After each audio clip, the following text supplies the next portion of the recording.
नांदेड शहरातील नवीन मोंढा परिसरातील काँग्रेस पक्ष कार्यालयात काँग्रेसच्या पदाधिकाऱ्यात धक्काबुक्की। याबाबत सविस्तर बातमी अशी की आज शुक्रवार दिनांक 1 मार्च 2024 रोजी दुपारी 4 वाजताच्या दरम्यान प्राप्त होत असलेल्या माहितीनुसार नांदेड जिल्ह्याच्या राजकीय परिस्थितीचा आणि पक्ष संघटनेचा आढावा घेण्यासाठी महाराष्ट्र प्रदेश युवक काँग्रेसच्या वतीने नांदेड शहरात निरीक्षण समिती येणार असल्यामुळे आणि या समितीमध्ये अभिजित चव्हाण, कपिल ढोके, ॲडव्होकेट दीपक राठोड, अमोल जाधव, इम्रान सय्यद हे निरीक्षक म्हणून येणार असल्यामुळे कार्यकर्ते व पदाधिकारी हे मोठ्या प्रमाणात सहभागी झाले होते।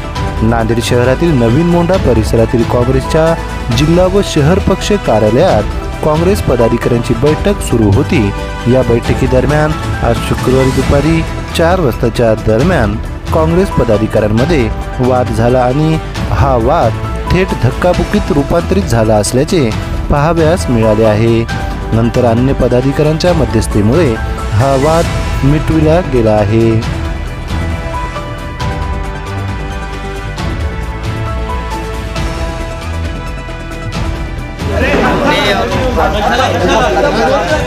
काय